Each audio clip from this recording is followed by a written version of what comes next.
right, want to continue talking about Ecclesiastes, and I thought today I want to talk about Jesus and Ecclesiastes. I mean, we might have seen a little bit of that last week after we were discussing having read through the book, but I want us to see how really Jesus is obviously agreeing with Ecclesiastes. And one place is, in particular, that I thought of was Luke chapter 12. Let me just read it real quick. Parable, Luke chapter 12. Starting in verse 16. And he told them a parable, saying, the land of a rich man was very productive, and he began reasoning to himself, saying, what shall I do, since I have no place to store my crops? Then he said, this is what I'll do.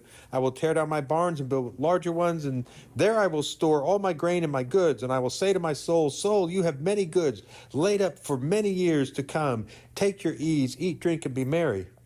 But God said to him, you fool, this very night your soul is required of you, and now who will own what you have prepared? So is the man who stores up treasure for himself and is not rich toward God. That really captures a lot of what Ecclesiastes was saying, right? What are some of the things that we see in Ecclesiastes that is the foundation of this parable? Vanity. Okay, yeah, an emptiness and a meaninglessness to something. And in this case, what the man's plans would come to naught. I guess acquiring large quantities beyond your need, maybe?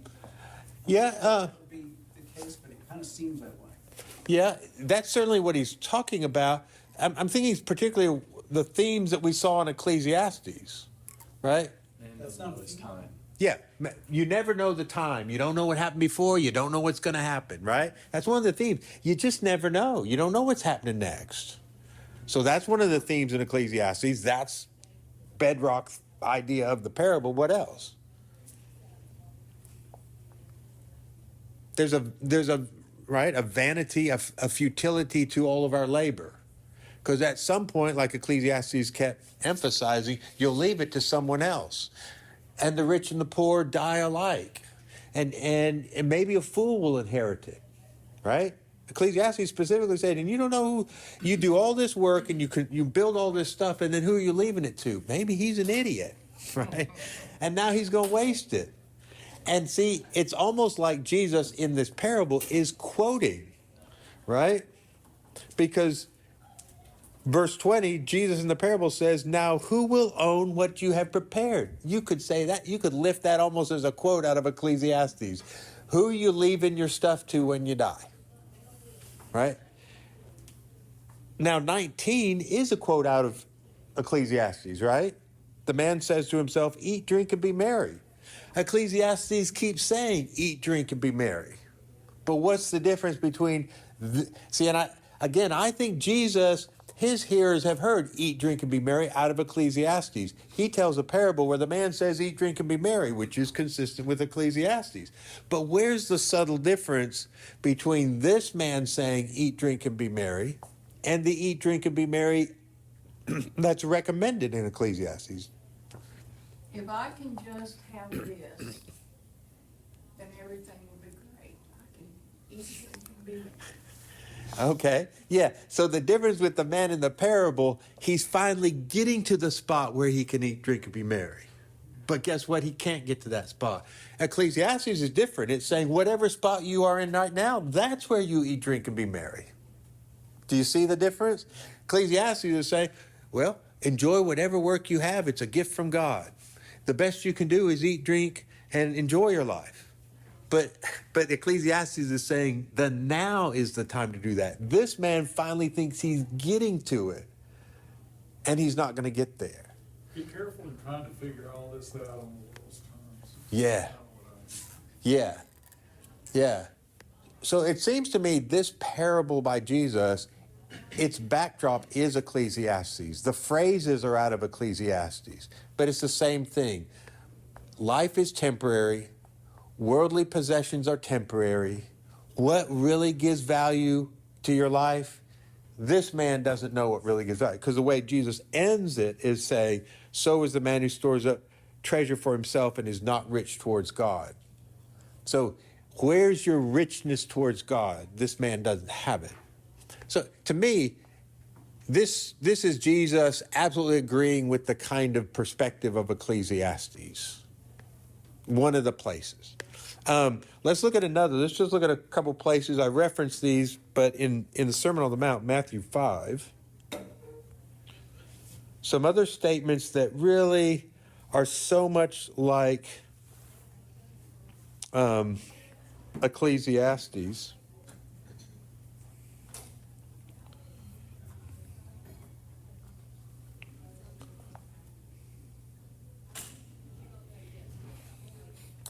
Let's see, I wrote Matthew 5, but I think I meant Matthew 6. Yeah, not storing up treasures. Yeah. Yep. I'm thinking, no. Okay, Matthew 6, starting in verse 19. Again, it's the same as the parable that we just read. Do not store up for yourselves treasures on earth where moth and rust destroy and where thieves break through and steal. But store up for yourselves treasures in heaven where neither moth nor rust destroys and where thieves do not break in or steal. For where your treasure is, there your heart will be also. So that's the same theme. But also jumping down to verse 25. For this reason I say to you, do not be worried about your life. He means the future, as to what you will eat or what you will drink, nor for your body, as to what you will put on. Is not life more than food, and the body more than clothing? Look at the birds of the air. They do not sow, nor reap, nor gather into barns, and yet your heavenly Father feeds them. Are you not worth much more than they? And who of you, by being worried, can add a single hour to his life? I mean, that's the Ecclesiastes theme. Again, you don't know what the future holds. You don't know how things are going to go. It's that same perspective. You can't change that. You can't. It's worthless to even try and figure it out. 28, and why are you worried about clothing? Observe how the lilies of the field grow. They do not toil, neither do they spin. Yet I say to you that not even Solomon in all his glory clothed himself like one of these. But if God so clothes the grass of the field, which is alive today and tomorrow is thrown into the furnace, will he not much more clothe you? You have little faith. Do not worry then, saying, what will we eat, or what will we drink, or what will we wear for clothing? For the pagans, the Gentiles, eagerly seek all these things. For your heavenly Father knows that you need all these things. But seek first his kingdom and his righteousness, and all these things will be added unto you. And do not worry about tomorrow, for tomorrow will care for itself. Each day has enough trouble of its own. So this is that lengthy section in the Sermon on the Mount about just live today on today's terms. That's what the Ecclesiastes writer keeps coming back and saying. Enjoy your work, eat and drink. He says, enjoy the wife of your youth. Enjoy where you are at this moment. If you don't, you may never enjoy anything. If you're always trying to enjoy it only when and only if. So it seems Jesus adopts the same thinking. I don't know, thoughts? Paul, my thought is Paul doubled down on it. First Timothy. Of course, godliness with contentment is great gain. We brought nothing into the world, so we carry nothing out of it. But if we had food and clothing, with these we would be content. Yeah. And then those who want to be rich can pierce themselves with pangs. Oh, yeah. Good. Yeah. I didn't even think about going to Paul, but you're right. Paul reflecting that same perspective. Yeah. Same perspective. Any other, thoughts about either Jesus or...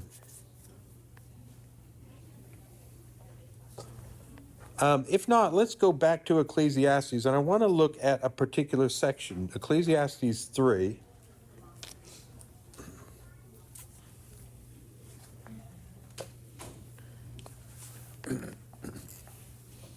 And this is one of the sections in Ecclesiastes where he makes some very positive recommendations. I mean, we think of it all being like, oh, this is meaningless, this is meaningless.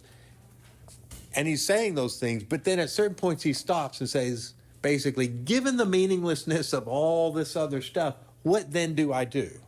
And this is one of those sections where he says, okay, so here's what you do if you can't figure out the future, if you're not in control, if these are, and if ultimately some things seem meaningless, what do you do? So I want us to look at one of these positive sections. So I want to begin in Ecclesiastes 3, and let's start with verse 9.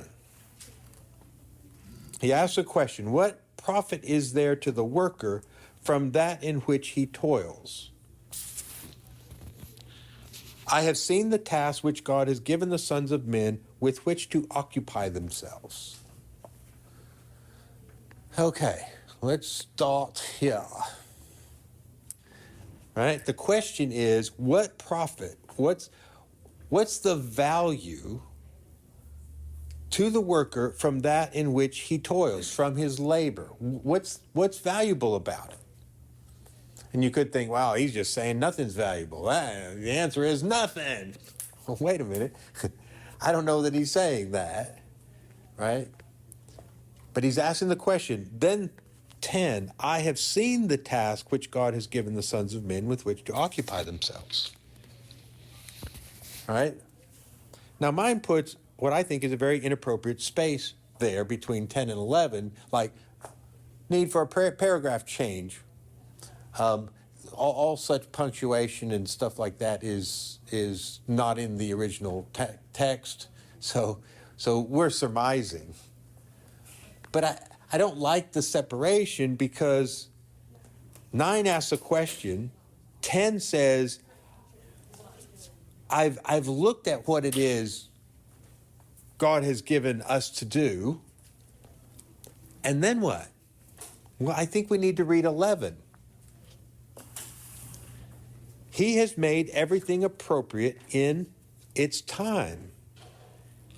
He has also set eternity in their heart, yet so that man will not find out the work which God has done from the beginning even to the end.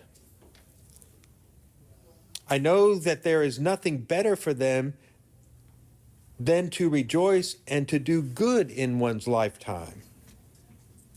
Moreover, every man who eats and drinks sees good in all his labor. It is the gift of God. So I find that the break between 10 and 11 very inappropriate. It seems like 11, 12, 13's answering the question he asked in 9. What's the profit? Okay. Like Jesus' parable, maybe we'll ask, what is not the profit? What is not the value of man's labor? Well, it doesn't guarantee anything, right? It's not what gives you security and guarantees your future or even your present. It's no guarantee, like the man in the parable thought, oh, now I'm set. So that's not the answer, but what is the answer?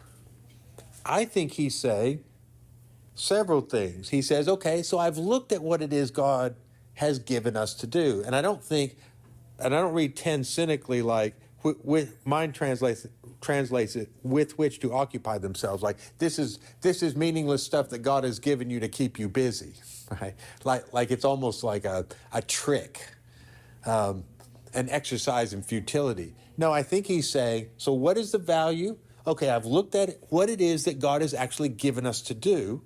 And he says, his first statement in 11, he's made everything appropriate in its time. In other words, there is a purpose and an appropriateness for each moment.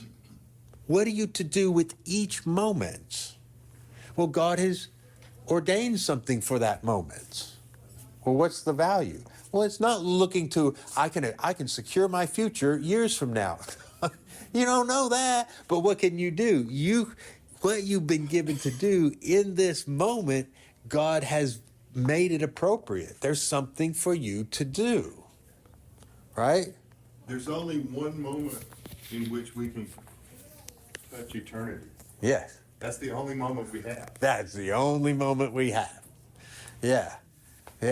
So, I'm one of our VF for Men, I talked about God, a phrase used of God, that God can be called the eternal now. And that's kind of you're like, eternal now? How can eternity be in now? But here's what I suggested, because I'm a visual person. If you think of time progressing along a line, and each now is another point, and everything behind this moment is past, and everything ahead of its future, how can eternity be in now? I said, think of eternity as a vertical line. It extends infinitely in both directions. And where do I encounter it? In the now.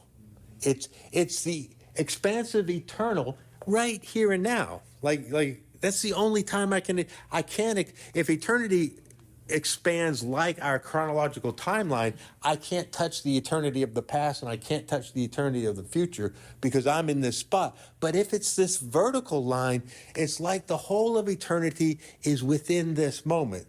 God as the eternal presence, the eternal now, his infinity is within a finite moment, this day. So that's where I can touch it. And isn't it interesting that 11 says he has also set eternity in their heart. Yet, so that man will not find out the work which God has done from the beginning to the end. It's a bit of a riddle. Here's my sense of what he's saying. God has given us a kind of innate, intuitive sense of something extraordinary, yet not given it to us in such a way that means we can become masters of it, understanding its beginning from its end, but we can sense something extraordinary, like more than just this present finite moment. Like we have that eternity rooted within us, but we can't grab hold of it. We can't wrap our arms around it and say, okay, now I've got it. But I do sense its presence, its reality. If he's saying something like that, if that's what he means, then he's saying, okay, so what is it? What's the value of your work? Well, look, I looked at work. God has established everything appropriate in its time. He's given you a sense of something bigger, but not so that you can become the master of it, but so that you can participate in it. Like you can suddenly realize, I can participate in this little finite moment in something incomprehensibly big. The eternal, I can share in it, right? So then he goes on to say, so, 12, I know there is nothing better than for them to rejoice and to do good, because good is infinite. It is the eternal. I can't grasp it from beginning to end, but I've got that sense of the good that I can do, that God has made appropriate in my time. That's my work to do the good, with this sense that somehow it's participating in something infinite. This is my little bit. Right? Dead Poet Society, Carpe Diem, seize the day, right? This is your moment where you can participate in something extraordinary. And your little part, that speech he gives to the boys, and you can share a verse, right? This grand song, but you get to write one of the verses. You don't write the whole song, but you share your little bit and add to this song of humanity, right? It's that kind of idea, I think. So he's lending value to the work we do, the things we do, the good we do. Even though I can't see how it all fits into this eternal, I can have a sense that somehow it's contributing to this greater whole. And that's what I've been given. And so, what do? I eat, drink, and do good. And when you eat and drink, when you simply just do it, you just live the life, you see good in all your labor. You see a good in what you're doing, even if you can't see how it all works out in the end, right? And then look at 14. We didn't read 14. I know that everything God does will remain forever. So you do your little part, your labor in the moment you have, it's a part of the eternal. you can rest assured that it will remain as a part of something permanent, even if it might seem like it dissipates, right? Like if it's very physical, earthly stuff, it will just moth or rust will corrupt, thieves will break through and steal. But good can't be taken from the world that way, right? Good won't. So you're doing something that will last because it's something of the eternal. And he says, and I know God, right? Everything God does is eternal. It remains forever. It does not pass away. So you might build a building. Someday you'll bequeath it to your descendants. Someday an earthquake will knock it down. That won't last forever. But the good you do through the work you do lasts forever. It somehow participates in the eternal. Now, here's where I think the Ecclesiastes writer is anything but negative and depressive and just saying it's all meaningless. Against the background of the meaninglessness that's there, he starts telling a story about ultimate meaning, purpose, value. But it's not an earthly treasure, it's an heavenly treasure, just like Jesus, right? You do good. Good is, been established by God as appropriate. He will keep that forever. This is the eternity set in your hearts. Though you can't grasp it all, you just do your little bit and trust somehow it all feeds into what God is doing. Don, what were you going to? Love is eternal.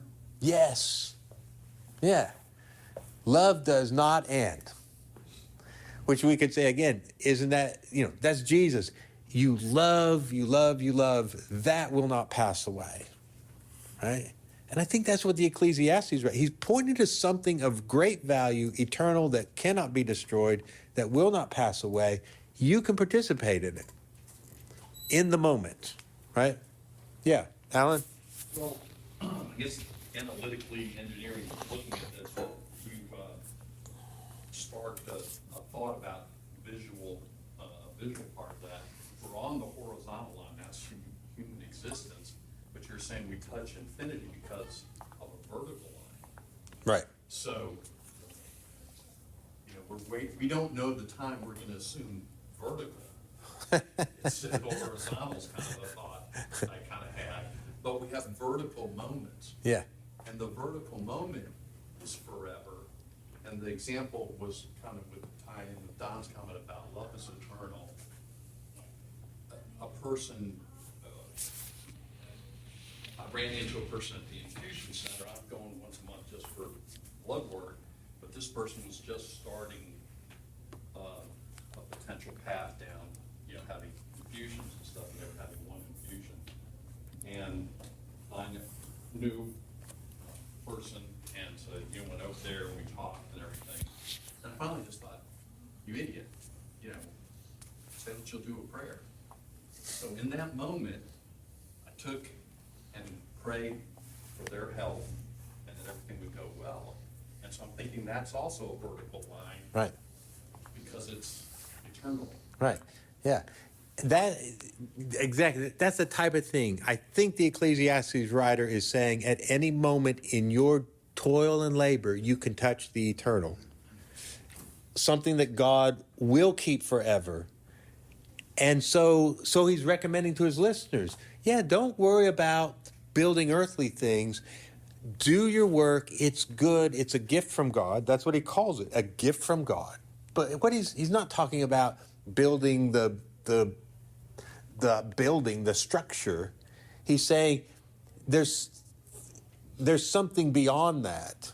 Maybe you do build a structure, but maybe it's to be a house for people. And that then it's not the construction of the walls and the actual building that matters, but if you built a home for them to live in, then it was, because it's a loving act for someone, it becomes eternal. So I think that's what he's teasing out. And I also meant to add that God himself came as a laborer, all things a carpenter. Yeah. And he had to think about the future. If he's building a table, he can't do it in one day. Right. And it may be, it takes a week or a month, I have no idea, because I'm certainly not very handy at, woodworking and that. But, so there is nothing wrong with planning the future of your professional life. Right. As long as you don't put all your hopes and dreams into it, you know, as the Ecclesiastes writer would say, is like, well, that's foolish because you never know how things are going to go. So, Well, with this ministry, I think Jesus never said, I'll have it to you by Tuesday. He probably was, I'll have it in a week or so. yeah. So again, 14, I didn't read all of it. I know that everything God does will remain forever. There is nothing to add to it, and there is nothing to take from it, for God has so worked that men should revere him. All right? So I would say this whole section, beginning in verse 9, so we're in Ecclesiastes 3, beginning in verse 9, what profit is there to the worker for that in which he toils? And he answers it in a very affirmative way. Right? That'd be my point, is this is a hopeful way to look at your daily activities. Somehow it's connecting to something bigger that cannot be added to nor taken from. Like you're participating in the divine work and you get to share in it. Right? You're in the process. Yeah. You're participating. You're a co-worker with God. God is at work. We're co-creators. And here's what God is doing, and you get to share in it through the labor he's given you. So what should you do? Eat and drink and enjoy your labor. It's a gift from God. It's where you touch the eternal. Not because you think the earthly aspects of it will last forever. No, you know that. But within the midst of that, you are still engaging in something permanent of God, which cannot be taken away, cannot be added to, cannot be subtracted from. So can we say the Ecclesiastes writer is also a person who writes of great hope and purpose in his declarations of meaninglessness? It's all meaningless, right? But that's not really true. He does find meaning very clearly. It's just not in the earthly aspects, right? Yeah, Bob? It's easy to travel along the horizontal, but if we want to travel along the vertical and understand that we're moving on the vertical, is that the feeling of epiphany, or do we have to have the so-called road to Damascus experience, and then we understand that we're going vertically, or can we just know intellectually that, okay, this is good and this is probably going on the vertical, but really not have a sense or feeling of it, Right. because we don't know how it incorporates in anything. Yeah, I think your latter one. It's not evident to me because I suddenly have this euphoric feeling. Now, sometimes we may have a sense, wow, in my moment in time, that as I journey along this chronological, timeline, in this moment at 2:00, I sense the eternal now of God. It just burst in. We can have those moments. But I agree, it's more of the mindset of believing that is the reality, irrespective of my sensing it. It's not real because I sense it. It's real because Jesus says that's the way it is. Because the Ecclesiastes writer, by looking at it, says that's the way it is. And sometimes I sense it and sometimes I don't. But I would say it's present in the most mundane, small things we do. They're still part of the eternal. Like, I don't have to see the connection to believe, well, somehow this is part of the greater good. Right? So I would definitely say, in my opinion, otherwise we tend to only admire the grand and we ignore the small. And Jesus seems to not say that at all, right? He often says, oh, the child may be the one. The grain of mustard may be enough. He keeps pointing to the small, the overlooked, and saying, oh, the widow with her 2 tiny coins, greater, right? So to me, the teaching would be I tend to value only the extraordinary as touching the eternal. Well, no. I ought to realize every single little thing touches the eternal. So it's all infused in everything. if I'm open to it, if I'm start to be aware of it and say, even this little thing matters. Why? Because it's part of the good, and the good lasts forever. And anything good, anything, every small, like Jesus said, you give a cup of cold water in my name. What? That's such a small thing. Somebody's thirsty, you dip out a little water and give it to them. That's it, Jesus said, that's it. Like, you didn't have to raise the dead, right? You didn't have to do something great. You just did something, and it was good, and it all adds up to the, it's part of that grand. So that's I think, where the Ecclesiastes writer said, you're living a mundane life. I just go to work every day, and I do my thing, and I don't see. Okay, so you don't see the beginning from the end, but eternity's still been set in your heart to do the good. And so you trust that even doing my drudgery somehow is participating in the good, in the divine. I don't have to see it for it to be true. Right. John Davis? When you say the word labor, are you talking about the 9 to 5, the someone's job? I could be. But I could be talking about everything. Well, that's where I'm getting stuck. Oh, okay. Just because if it is about someone's job, I'm thinking in my life of all the examples of like, I was told that I needed to do this, or I was responsible for this, or I was working for this company that was doing this, and that wasn't good. Like, just unequivocally, this was not good. Or what do I do if someone is unemployed? Like, how do I speak that goodness into their life if they want a profession and don't have it, or someone who's retired? And so I'm stuck on job. Right. And just thinking of, And I don't think the Ecclesiastes writer is, okay, because jobs are very different. right. A lot of people weren't employed. Exactly. Their toil was get up in the morning and feed the chickens, and then go out and hoe the field, and then go fetch some water, and then gather firewood. What was their toil under the sun? It was everything they did from sun up to sundown. It's not employment. Yeah. And it's very mundane. And you could say, what's the point? One day I'm going to drop dead, and then what have I done? Right? And Ecclesiastes writes, yeah, if you're looking under the sun, you might wonder this is completely meaningless. But now he's turning the corner and saying, but there's actually the possibility to realize there's meaning in all of it, in all of your labor. So, yeah, we don't need to get stuck only on the job sort of situation. But see, I would also, I know what you're saying, well, there was a situation, been asked to do something and it's totally bad. Well, it's a little more mixed than that, because maybe the end goals that someone else is choosing you find to be non-redemptive, but actually you're fulfilling what's been asked of you is somehow a good thing, even if his choice or her choice about what we're accomplishing here wasn't good. I mean, I'm enough of a person that I can hedge that and think, okay, what if I am working for someone who's greedy? Does that mean there's no good to be done here?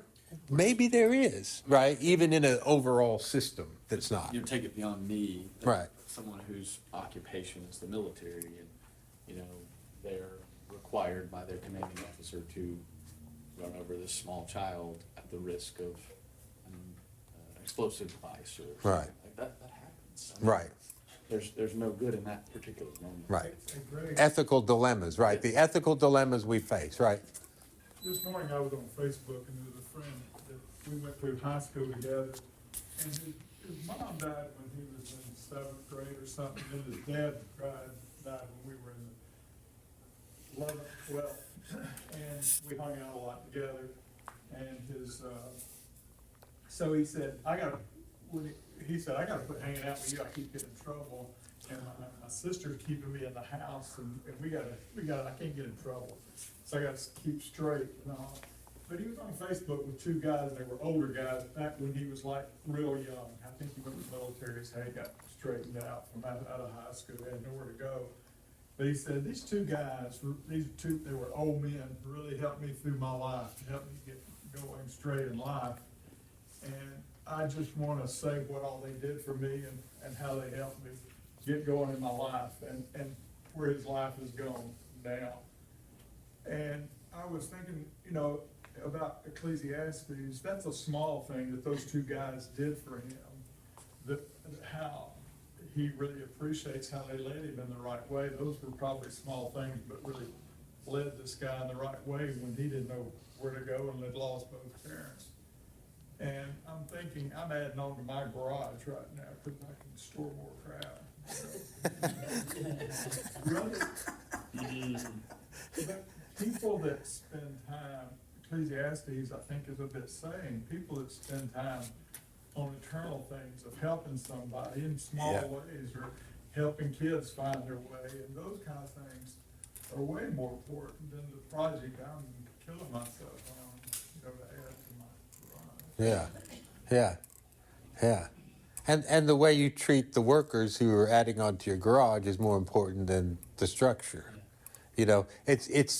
It's realizing there's value, and I think this is what he said, there's value in all these things, but it's not the earthly substance, it's not the gathering of goods that's the value, because you might die and leave it, and the person who gets it might be a fool.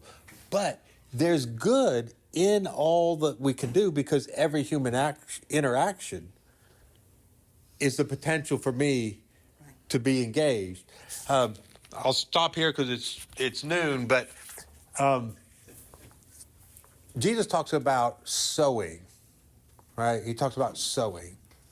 And I realized I got hung up a lot because we always took sowing to be one thing, evangelism. That was the only kind of sowing that mattered. And I had gotten caught up as a young person in not sowing, but having to see, quote unquote, the reaping. Like, I never thought I actually had sowed unless I could see the results. And the problem is I was in a church that said you couldn't go to heaven unless you took someone with you. So unless I had evidence of reaping, I was in real trouble. And the problem was when I knew I hadn't brought anyone to Jesus, and I'm trying real hard, I got to bring people to Jesus. I got to reap, and I got to have evidence of my reaping. Not only is that just not a good system to be in, but Jesus never asks us to reap. But he uses the analogy of sowing, and he actually tells a parable, and it comes up, and the farmer doesn't even know how.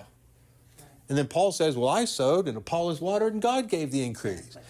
So you're back to me, it makes me think of what you're saying is my labor in that sense, I'm sowing. In anything I'm doing, I'm sowing. Just in how I treat people, whether I do what I do in a good manner, it's all sowing goodness. I don't have to see the reaping. It's more like what the Ecclesiastes writer is doing. He's saying, trust that it's of God and everything of God will last forever. I never even see the outcome. Don't have to. All I have to know is, I interacted, I did my best, I tried to help, I tried to be good, influence in what I did, and do good with others. And someone's life may have been changed, and they may come to you someday and say, you know what you told me 10 years ago? It really rocked my world. And you're thinking, don't recall the conversation. Have no idea what I said. And they're saying, that changed everything for me. And you're thinking, I don't even remember. Right? Yeah. So that's what I think he's getting at. You got this moment. God said eternity in our hearts, but we can't understand the beginning from the end. You just do and participate in the good. That's the value. Eat, drink, and enjoy your labor all the days of your life. This is what God has given you. Trust he's got something going on. And that's Jesus' advice coming from Ecclesiastes, right? All right, we'll stop here. We'll continue on with Ecclesiastes next week. Hope you can stay for the meal.